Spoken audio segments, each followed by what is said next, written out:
Hello everyone and welcome to The Vortex, where lies and falsehoods are trapped and exposed.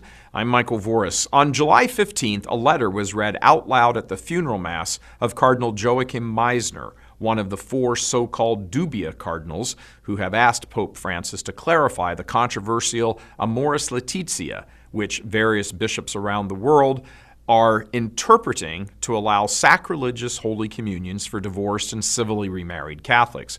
Gays will be on the way very soon.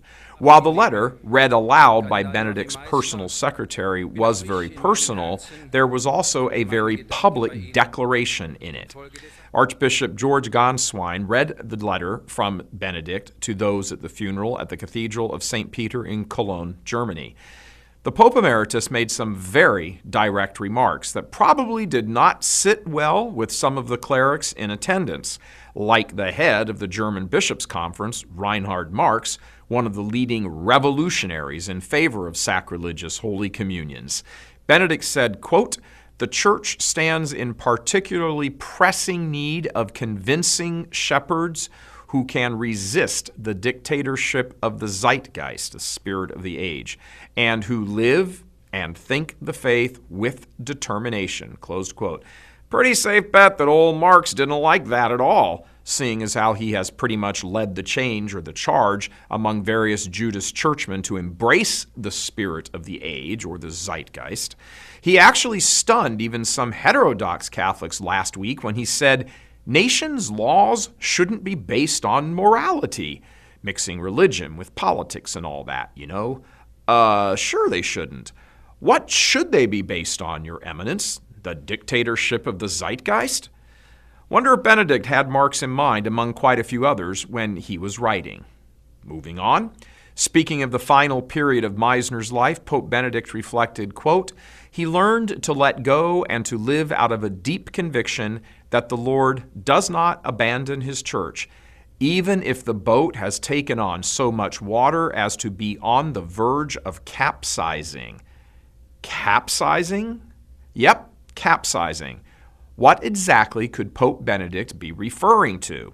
For such a great man, noted for among many things choosing his words very carefully, that is a shocking statement.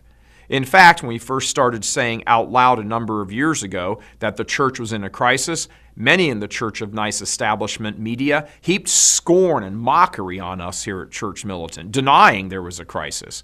Gradually, over the past few years, they have had to quietly slink away as we are looking at a church not only in crisis, but near total chaos. A telling aspect of the Holy Father's words were that the reference to the need for good bishops, meaning there are too many bad bishops, came so close in his text to the fact that the boat of the church is capsizing. They were almost right next to each other. Notice also that he characterized the need not just as a need, but as a particularly pressing need.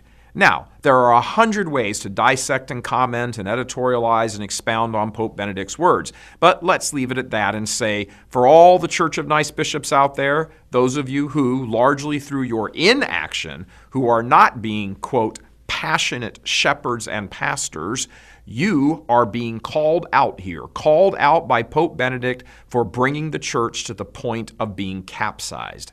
He accuses you of not being able to resist the dictatorship of the zeitgeist, the spirit of the age. And so in failing to resist, you are bringing about the destruction of souls. For a capsizing ship sends passengers and crew tumbling overboard where they drown. And yet, it's easy to imagine that in chanceries all over the Western world, what Pope Benedict said will be paid little attention to, perhaps even mocked or chuckled about, right up until the next meeting where the next round of parish closings will be hammered out. Pope Benedict relayed that Cardinal Meisner's solicitude in his final time came from a deep sense that our Lord does not abandon his church, regardless of the calamities that she faces.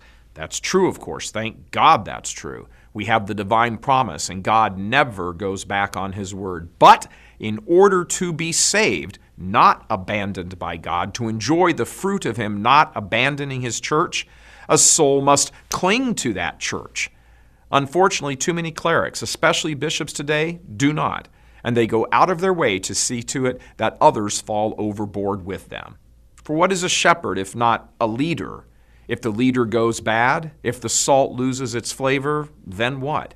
It is simply the case that too many shepherds do not care about the eternal lives of the souls entrusted to them. You never, ever hear them speak like this. You never hear terms like damnation and hell. Very rarely do you hear the enemy called out by name, who the first pope spoke of very plainly. The devil is roaming about like a roaring lion looking for someone to devour. Why is that? Why is everything about earthly-centered stuff and man-centered issues? The answer to that question is the same answer to the question of why a living pope can say, the ship of the church is capsizing. God love you. I'm Michael Voris.